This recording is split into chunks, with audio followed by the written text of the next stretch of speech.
ప్రభుత్వానికి మేము ఒకటి డిమాండ్ చేస్తూ ఉన్నాం. ప్రజలు ప్రభుత్వాలు మారుతూ ఉంటాయి, కానీ వచ్చిన ప్రభుత్వం ఏదైనా కూడా కక్ష అనేది కులవృత్తుల మీద పెట్టద్దు. ఈ వృత్తులు ఈ జాతులన్నీ ఓటేస్తేనే ప్రభుత్వం వచ్చింది.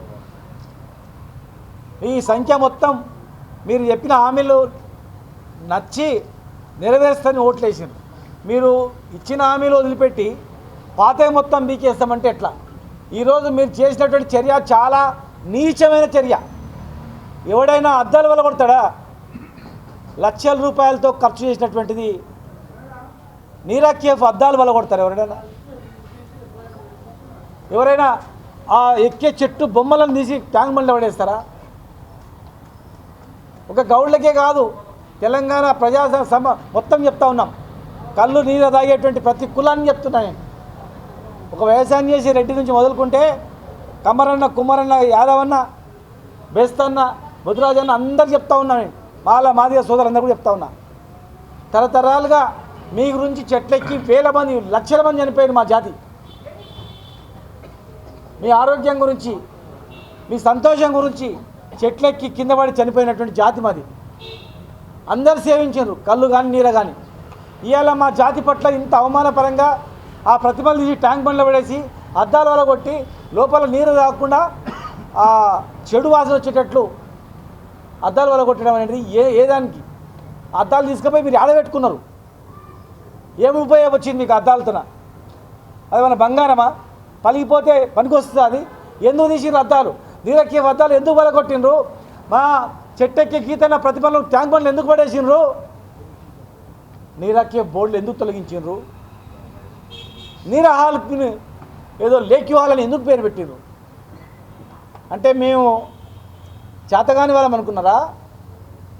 ఏమనుకున్నారు? సర్వాయి పాపన్న జిల్లా పేరు పెడతామని పెట్టలేదు, ₹1 ఖర్చు కాదు.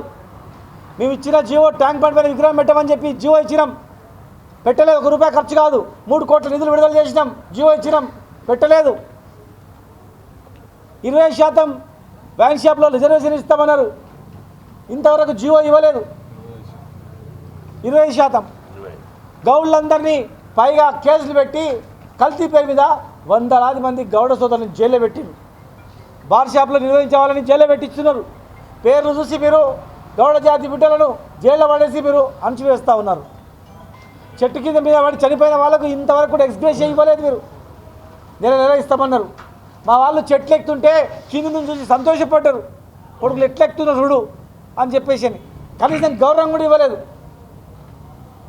స్వతంత్రంగా మేము బతుకుతుంటే మా బతుకుదోరు మీద, మా ఆత్మగౌరవం మీద మీరు దెబ్బతీసే విధంగా మీరు చర్యలు చేపడతా ఉన్నారు.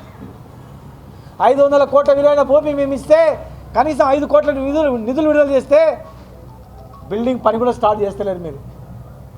మీరు ఒక్క పని చేయకుండా ఉల్టా మేము కట్టిన బిల్డింగ్ దగ్గర మీరు నీరాకేఫ్ను మార్చేస్తే, మా గౌడల ఫోటోలు మార్చేస్తే మరి ఎంతవరకు సమంజసం అడుగుతా ఉన్నా. దయచేసి చెప్తా ఉన్నా, మరి మీరు ఒక 2 పదవులు ఇచ్చి మీ గౌడ జాతికి ఇచ్చినామంటే కాదు. మాకు కావాల్సింది పదవుల కన్నా ముఖ్యం మా జాతి ఆత్మగౌరవం. మా వృత్తి జోలికి రావద్దు, కల్తీ పేరు మీద వేధించొద్దు. మా ఇస్తున్నటువంటి వైన్ బీర్ షాపులు మాకు ఇచ్చేయాలా, గౌరవించాలా. వేధించి కేసులు పెట్టి జైల్లో పెడతామంటే ఖచ్చితంగా మేము ఊరుకునే ప్రసక్తి లేదు. ఇవాళ ఇది నేను ఎక్సైజ్ మినిస్టర్గా ఉన్నప్పుడు, టూరిజం మినిస్టర్గా ఉన్నప్పుడు టూరిజం ల్యాండ్ కనుక, టూరిజం ల్యాండ్ అంటే ప్రభుత్వ ల్యాండ్, ఇది ప్రభుత్వ భూమే. ఏ డిపార్ట్మెంట్ వారిగా మార్చుకుంటాం అంతే. పని చేయడానికి మారుస్తారు తప్ప ప్రభుత్వమే. ప్రభుత్వ భూమిలో బీసీ కార్పొరేషన్ ద్వారా, టాడీ ట్యాపర్ కార్పొరేషన్ ద్వారా ఒక అత్యాధునికమైనటువంటి కేఫ్ని మేము కట్టుకున్నాం. మేము ఎక్సైజ్ డిపార్ట్మెంట్ వాళ్ళందరూ కూడా అడవిలోకి వెళ్ళి చెట్లు అలర్ట్ చేసి గీపిచ్చేది. టూరిజం డిపార్ట్మెంట్ ఇక్కడ మార్కెటింగ్ చేసేది, మా గౌడ సోదరులు అమ్మేది. ముగ్గురిని సమన్వయం చేసి ఇక్కడ నడిపించినాం. ఈ డిపార్ట్మెంట్ కొంతమంది అవగాహన లేక ఆ డిపార్ట్మెంట్కి ఇచ్చేది ఉంటే, ఏ డిపార్ట్మెంట్కి ఇచ్చినా ప్రభుత్వమే. ఇది ఎవరు నడిపినా గౌడ సోదరులకు ఇవ్వాల్సిందే. టాడీ టాపర్ కార్పొరేషన్ దమా కావాల్సిందే. ఆ డబ్బుతో మిగతా జిల్లాలు కూడా నీరాకేఫ్ పెట్టాల్సిందే. ఒక మంత్రి అంటే ఒక శాఖగా ఉండడు, అన్ని శాఖలు కూడా మాట్లాడే అధికారం ఉంటుంది ఆ మంత్రికి. ఇలా మేము మేధావులు అందరూ కలిసి బావులందరూ కలిసి ఎంత సంతోషపడుతుంటే మీకు ఎంత కండకవరం. వెనకటికి లొట్లు వలగొట్టేది, ఊర్లలో సీజన్ వలగొట్టేది కావాలని వేధించడానికి. అట్లా ఇవ్వాలి మమ్మల్ని వేధించడానికి ఇక్కడ లొట్లు వలగొట్టి ఆ ప్రతిభలు ట్యాంక్ బండ్లు పడేసి అద్దాల వలగొడితే మేము ఊరుకుంటాం అనుకున్నారా? ఈ వేదిక ద్వారా మేము హెచ్చరిస్తూ ఉన్నాం. 15 రోజుల్లో గీతా కార్పొరేషన్ హ్యాండ్ ఓవర్ చేసుకొని గీతా పారిశ్రామిక సహకార సంఘాన్ని బోర్డు పెట్టి ఈ ప్రతి కేఫ్ మీద ప్రతి దాని మీద నీరా కేఫ్ అని పెట్టి సర్వాయి పాపన్న హాలను పెట్టి గీతా కార్పొరేషన్ హ్యాండ్ ఓవర్ చేసుకుంటే సరిపోయే. లేదనుకుంటే 10,000 మందితో మొట్టమొదటిగా జిల్లాలో ఉన్నటువంటి గౌడ సోదరులారా, గ్రామాల్లో ఉన్నటువంటి గౌడ సోదరులారా, మేము డేట్ ప్రకటిస్తాం. మీరే ఇదే ఆహ్వానంగా మన్నించి ఉద్యోగస్తులు కానీ వ్యాపారస్తులు కానీ ఈ జాతిలో ఈ జాతికి పుట్టినటువంటి ప్రతి బిడ్డ తరలి రావాలి. తక్కువ 10,000 మందితో డేటు రేపే ప్రకటిస్తాం. 10,000 మందితో మహాధర్నాని, అది చలో హైదరాబాదా, చలో సెక్రటరేటా, చలో ట్యాంక్ బండా, నీరా కేఫా, లేదా చలో అసెంబ్లీ ప్రకటిస్తాం. 15 రోజులలో రేపో ఎల్లుండి డేట్ ప్రకటించి 10,000 మందితో మొదటి విడతగా ధర్నా పెడతాం. రెండో విడతగా నెక్స్ట్ మంత్ 5 లక్షల మందితో గౌడ సోదరులతో జింకానా గ్రౌండ్లో పెద్ద సభ ఏర్పాటు చేస్తాం. అన్ని కులస్తుల సహకారం తీసుకుంటాం, కుల వృత్తుల సహకారం అందరు తీసుకుంటాం. సహకారం తీసుకొని గ్రామాల్లో కళ్ళు నీరా సేవించేటువంటి ప్రతి ఒక్కరు సహకారం తీసుకుంటాం. ఈ ప్రభుత్వం రైతులను వేధిస్తుంది, కుల వృత్తులను వేధిస్తుంది, అందరు ఆత్మగౌరవాన్ని దెబ్బతీస్తుంది. గౌడనుల గుండెల మీద తన్నింది. ఈరోజు మేల్కోవాల్సిన అవసరం ప్రతి ఒక్కరి మీద ఉంది.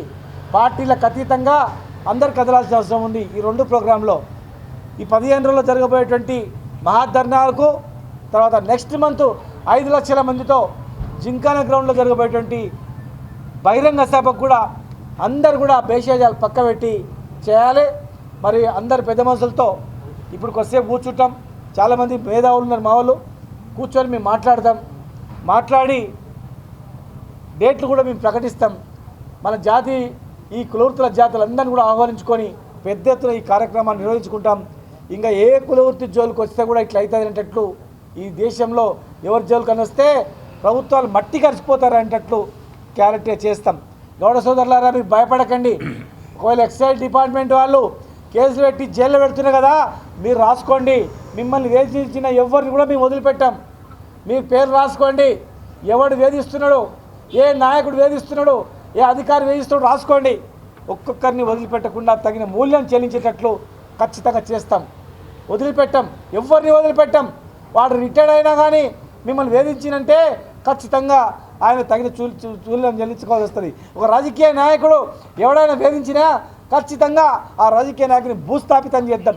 ఎవడైనా సరే, ఏ పార్టీ అయినా సరే, మిమ్మల్ని వేధించిన ప్రతి వ్యక్తిని వెంటాడతాం. ఒక్కరిని కూడా వదిలిపెట్టాం. మీరు భయపడకండి. కేసులకు భయపడో, మీ దందాలకు భయపడో, మీరు తాకట్టు పెడితే మన ఆత్మగౌరవం తాకట్టు పెట్టినట్లయితుంది. కనుక అన్నిటిని ఛేదించి భయపడకుండా మేము బయటికి రండి. రేపు జరగబోయేటువంటి భారీ బహిరంగ సభకు దేశంలో ఉన్నటువంటి ప్రతి రాష్ట్రంలో ఉన్నటువంటి మహనీయులని అందరినీ ప్రతి ఒక్కరిని కూడా చేద్దాం. మరి సర్దార్ సర్వాయి పాపన్న వారసులుగా, ధర్మవిచ్చం గారి వారసులుగా, మరి గౌతు లచ్చన్న గారి వారసులుగా, దేశం చిల్లమల్లయ్య గారి వారసులుగా, బాలగౌడ్ గారి వారసులుగా, ఇంకా ఎంతోమంది మహనీయులు ఉన్నారు. వాళ్ళ వారసులుగా మనం అందరం కూడా ఈ ఆత్మగౌరవం నిలబెట్టే కార్యక్రమంలో పాల్గొనాలి. పోస్టర్స్ కూడా మేము మంచిగా పోస్టర్స్ కొట్టిస్తాం. ఆదరణకు తొందరలోనే మాట్లాడుకొని తర్వాత భారీ బహిరంగ సభ కూడా ఏర్పాటు చేస్తాం. వారం 10 రోజులు టైం ఇద్దాం. 10 రోజుల లోపల వాళ్ళ అసెంబ్లీ సమావేశాలు ఏమంటున్నారు. ఇప్పుడు అది చూద్దాం. ఇక మనం వాళ్ళ సమావేశాల్లోనే మహాధారణ కార్యక్రమం కూడా చేద్దాం.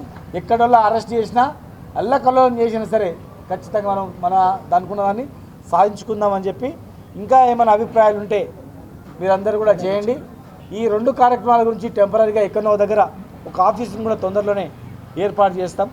మరి ఇది మనది కనుక మరి పైనే మనం బాజాప్తా మనం ఇక్కడనే కూర్చుందాం, ఇక్కడనే హాల్లో కూర్చుందాం. ఇది మన గురించి మన డబ్బులతో, మన చెమట రక్తంతో కట్టిన డబ్బులు ఇవంతా కూడా ఎవరిని అడుక్కోవాల్సిన అవసరం లేదు, పని లేదు.